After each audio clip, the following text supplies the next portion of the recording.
All right. I want to welcome our first guest to the Doing It Sober podcast.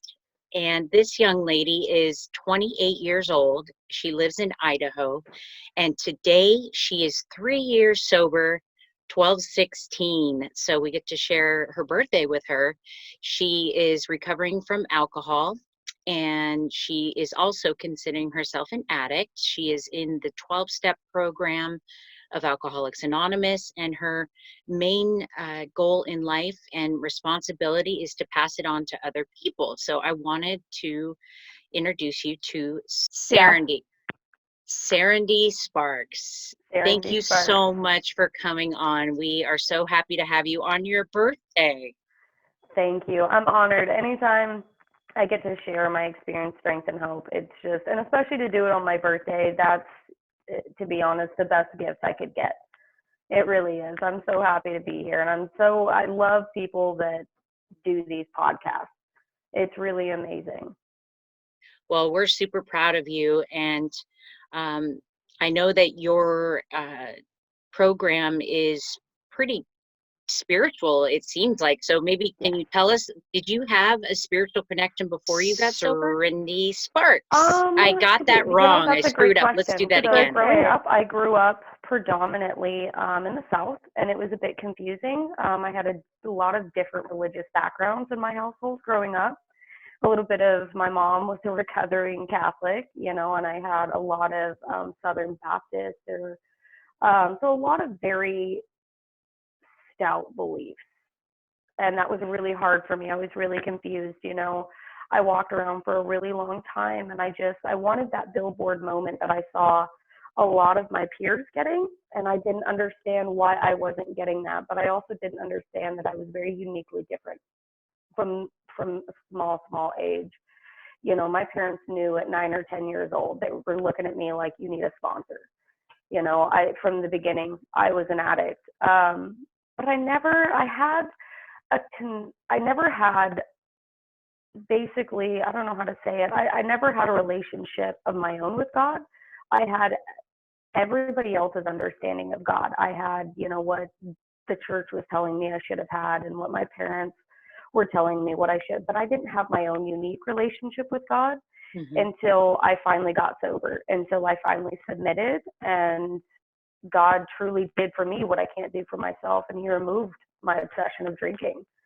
And it was instantaneous. It was, and I've heard a few of the old timers in the rooms talk about that, how God removed that obsession immediately, and they never thought about it. They never craved it again. And growing up, I was just like, that's not, until it finally happened to me, and I got with God, and it was, still to this day, I keep that memory very close to my heart.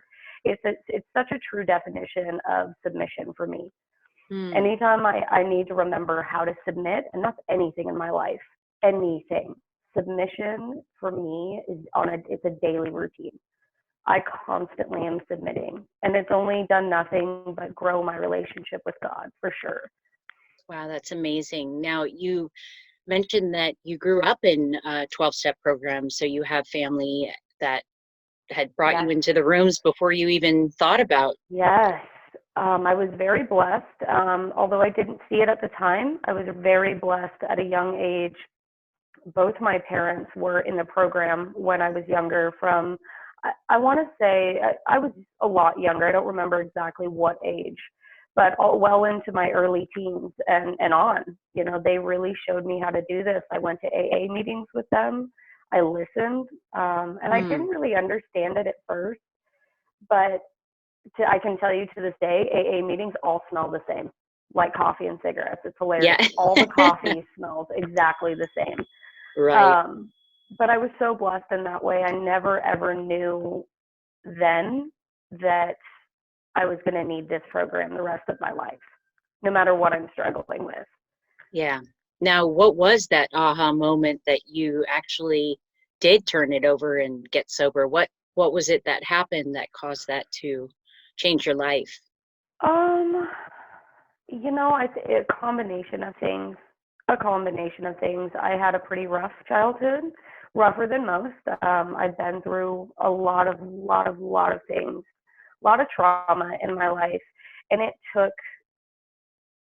took a lot for me to finally submit. It wasn't but 3 years ago that I finally saw the unmanageability of my life and it was the first time in my life that I truly wanted to die. I truly Wow. had lost all hope.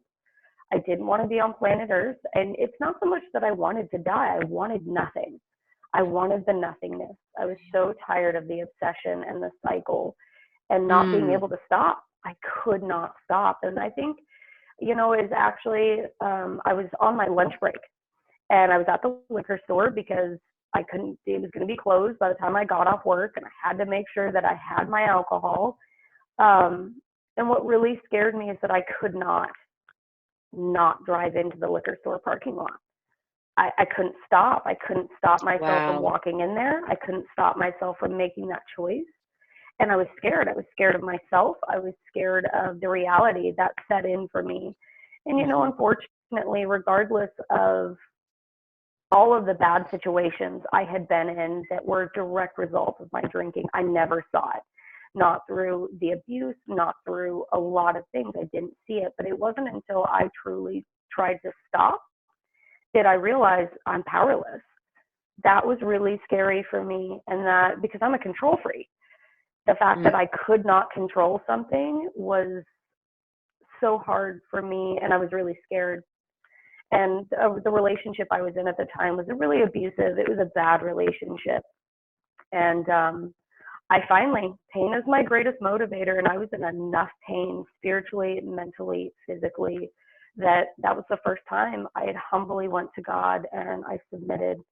And I didn't demand anything. I didn't tell God what was going to happen. I had no expectation. I very simply went to God and said, if you want me on this planet, you're going to have to take this because I'm done. I'm Wow. done. I don't want to do this anymore. Total, That's complete surrender. complete submission. Absolutely. And It's I amazing. try to practice that. And it's hard. It really is hard, but submission is one of the most important parts of my program today and my ability to stay sober Right. completely.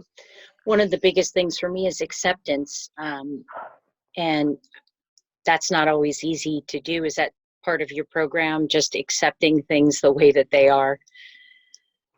That, and I've often thought about that. What came first, acceptance or submission? For me, it has to be submission. And then once I submitted to that, whether one of my first sponsors told me, Serindy, you can't over intellectualize your way out of your alcoholism. You can't. Hmm. You're highly intelligent, but it does not matter how you think, what you figure out.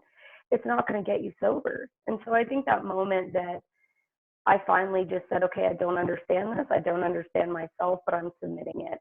That was huge for me. And then the acceptance came pretty natural. Yeah, That was that a makes blessing. sense. Yeah, that was So, a blessing. did you have an awakening, and did the promises come true after you did your 12 steps? Was that a No, big part? No. not at all. Okay, Well, let's hear I about that. take that back. I take that back. When I first threw myself in the program, before I really got sober, I was in and out of the rooms because I knew that I needed this program, but I wasn't ready to completely submit because they talk about that part in the big book. Those being sober, it's like a glum lot. Yeah. I couldn't see myself without alcohol. How is it going to have fun? It was so young. What am Hmm.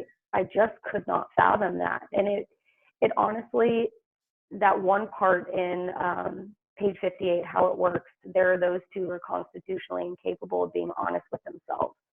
That line in itself kept me out of the room for a long time. It scared me because I Yes. was not able to be honest with myself. I knew that was the one place I would walk into, and I couldn't bullshit those people. I Exactly. couldn't do it. They saw right through it, and they saw right through every single one of my lies. And really, at the time, yeah, they might have been lies, but they were my defense mechanism. Right. That's what kept me safe. Right. So no, the first time I was like, the promises don't work. This is just not for me. It wasn't until I had had enough. and I was ready. And then it was about my 6 months of sobriety. God totally blessed me. I was in kind of a funky situation. I had left the guy that I was with. That was a whole nother act of God. And I really had no place to live. Mm-hmm. I was kind of couch surfing, and I was very aloof, and it was very hard for me. I need structure. And everything that I had known for umpteen years of drinking had been ripped away from me. And I was just left with me. And that was deafening. It was so loud and it was so uncomfortable. And all I wanted was my own tiny little apartment. And no matter what I thought or felt, I just kept getting up and doing the next right thing, one moment at a time. Mm-hmm. And slowly but surely, it materialized and it worked. And that 6 months, I got my apartment that I'm still in today, my tiny little 1-bedroom apartment. But it's home. But it's yours. But It's it's yours. mine. It's great. And it's the one place I get to close the doors and I get to be with God. I've gotten to help a lot of people in that place. I've gotten to, so many wonderful things have happened there. And then, I really kept going. I got really involved with sobriety after that point because I saw that it won't work if I don't work it. That's right. That's when the light went off, is action, action, action. And it drove me nuts hearing the old timers say that a million times. Like, what does that look like? What does that look like? Because for me, I'm a very hands-on person. Action, action, action. What does that mean? Do I need to go read my big book on the corner? What do you need me to do? Right. So finally, when it was suggested to me of service work, I found one of my greatest gifts of helping people. And then I fell in love with publicly speaking. I fell in love with being able to help youth. I started working with, we have a program here called H&I and Bridging the Gap. So we get to go into a lot of the different recovery centers around here, the Port of Hope, things like that. We get to reach out to kids and young adults and anybody that's in there and share our story. It's amazing. And really give them, it's one of the best programs. Coeur d'Alene is known for its recovery. We really, we don't have an excuse as to why we can't hit a meeting, why we can't reach out, why we can't be involved. There's just too many options here. And once I started doing that, very quickly, God showed me so many beautiful things about myself, and I really started liking who I was becoming. Little did I know that was only the beginning, and we really are an onion, and we shed. And you continue to grow into yourself, layers and layers and layers. But that was the beginning of me finally seeing that this does work. Wow, this really does work if you work. If you work for it, it will work. Absolutely. Gosh, you really, you're an amazing young woman, and I'm super proud of you just to listen to you and how God has worked in your life. I mean, I didn't know you before, but obviously if you're an alcoholic, it takes a lot to get where you're at. What do you do now? Do you work? What are some of the things? Do you have hobbies? What do you do with your life now besides Absolutely. service work? So for about a solid 2 years, I was pretty much the poster child of AA. I did committees, I chaired meetings, I did functions, game nights, you name it. And for a really long time, I've actually been in the paint industry. I worked for Rada Paint for a really long time, and now I run Benjamin Moore stores, and I absolutely love my job. I get to play with color, I get to help people. It's the perfect job for me. It really That's is. great. I get to work with my hands all day long.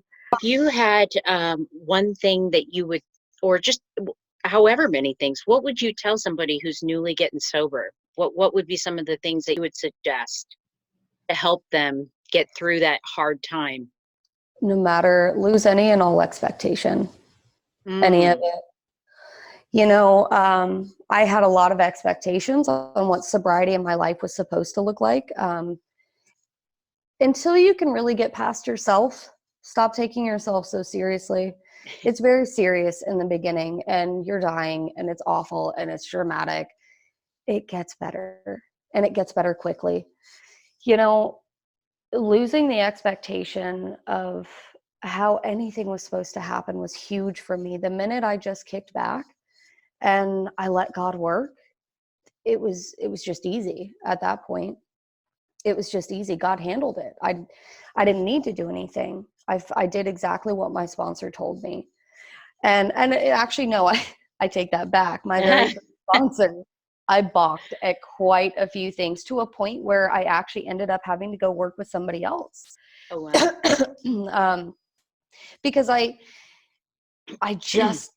couldn't emotionally comprehend having to go through some of these things, and I made them bigger than what they were. But really, I had to trust a woman that has been on planet Earth longer than I have, and has worked these steps many, many, many times. And I had to learn how to be honest. The minute that I finally started working with my sponsor now, Patty, and I did what she told me to do.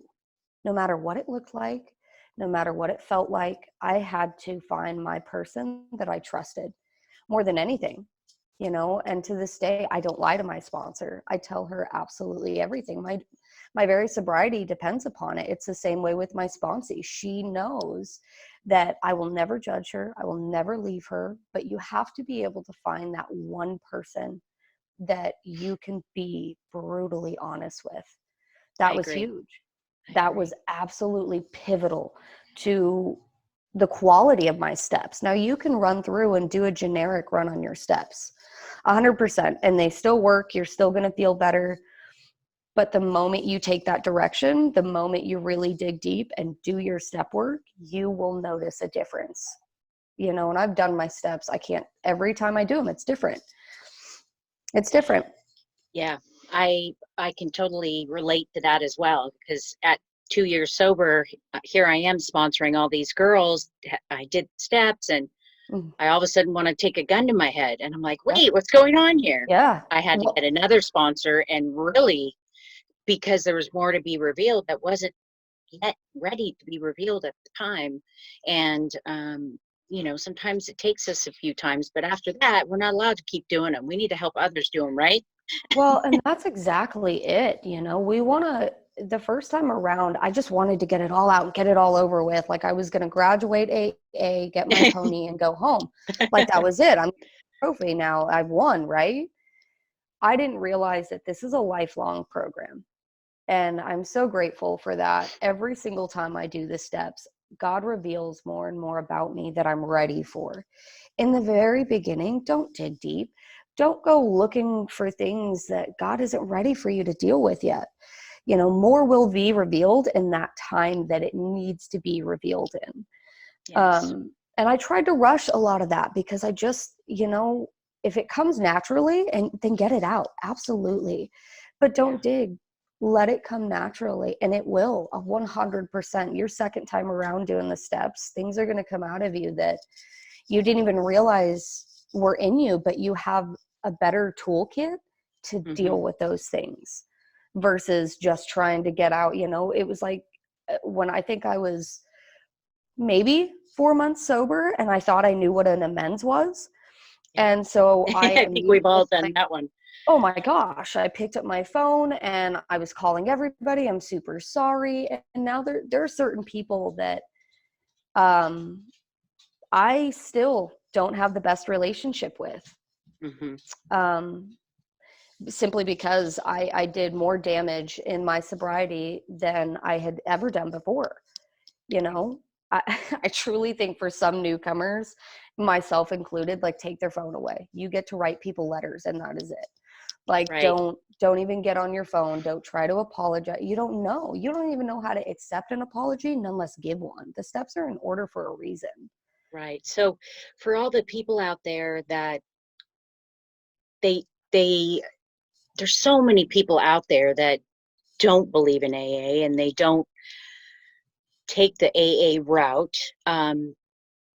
Being in AA, I've learned so much there, and I would have probably never have had the spiritual awakening that I had through the steps, through the book, through the people, through giving back. I've learned more there than I've learned in my entire life. And of course, we think we know it all when we get here. I'm finding that there's so many different ways for people to get sober. And, for me, I chose AA because it came into my life, and I had a friend, and I've never felt love like that before. I walked into the room and these people loved me, and they took me out to dinner, and they called me the next day to ask me how I was. And I didn't want to do it alone, you know?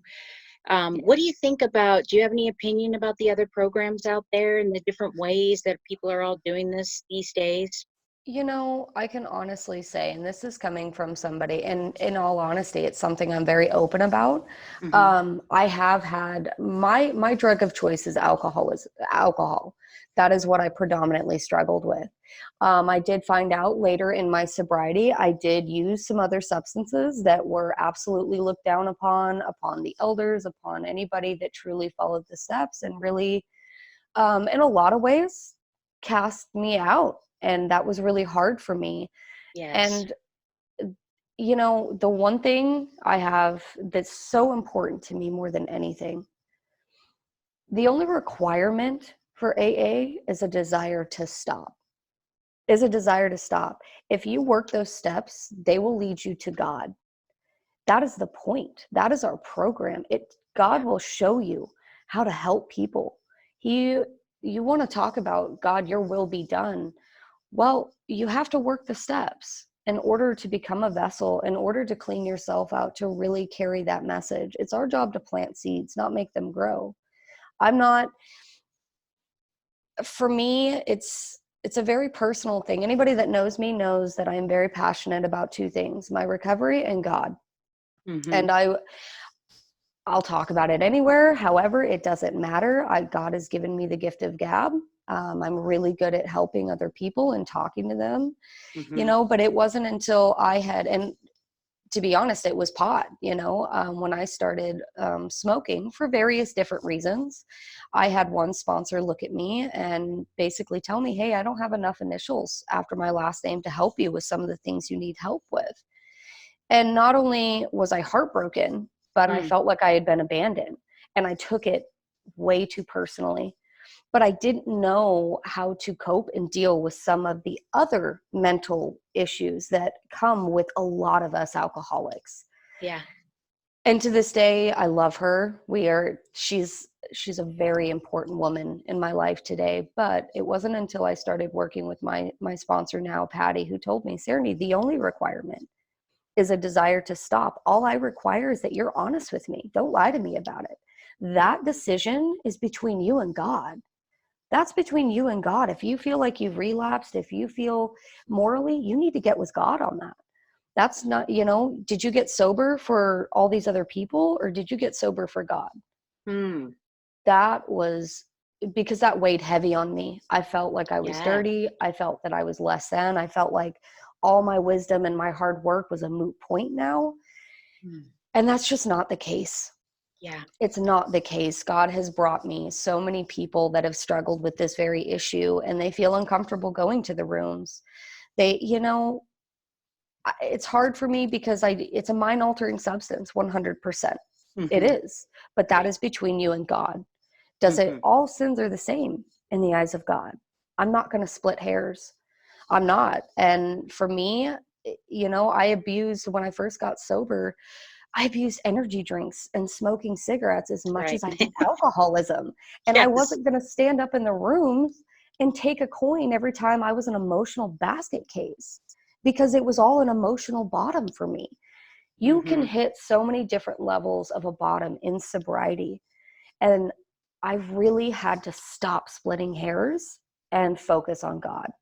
God, we need to get right on this. My general rule in my life today, if I put it before God or I fiend for it, it's an issue, 100%. Now, don't get me wrong. I I know like I that. cannot drink. I know that I cannot go drink, and I don't want to. God has removed that from me. It's almost like you are self-harm reduction. Oh, yeah. I mean, Yeah. that's kind of what you're, and it's a God thing, and it's a good thing. The God thing, because if you look at it, if we're being honest, Hmm. I can get into a relationship with somebody and abuse that person and do just as much damage, all in sobriety, before a Tuesday, without even picking up a drink. So how is that any different? You know, and that's what I really reinforce with the women that I work with and the people in my life. It is not about counting time. It is not about the coins. It's not about the pride. Right. It is 100% about the walk. It is about showing up for your own recovery, whatever that looks like. To thine own self be true. You And know I what? know, You definitely are an incredible person, and I am so glad I had you on your birthday, and that you were my first guest, because you sound like you're doing the deal. This stuff is just coming out, and you are very huge. hopeful. You are very spiritual. You're giving back to others. Now, if anybody wants to reach out to you and Absolutely. try to get help, if they have a question, or maybe they see something Absolutely. in you, can they reach you Of on course. Instagram at Yep. SERINDYY, Yeah. and Facebook, SERINDYSPARKS. Yep. And they can reach out to you. And I think Anytime. I really, really enjoyed talking with you. I'm sorry we got to cut it short, but Oh, that's I fine. enjoyed it. You're amazing. Thank you And so much. thank you for coming on. I appreciate it. Of course. This has been the best birthday present. Thank Yay. you. Awesome. Thanks again. Of course.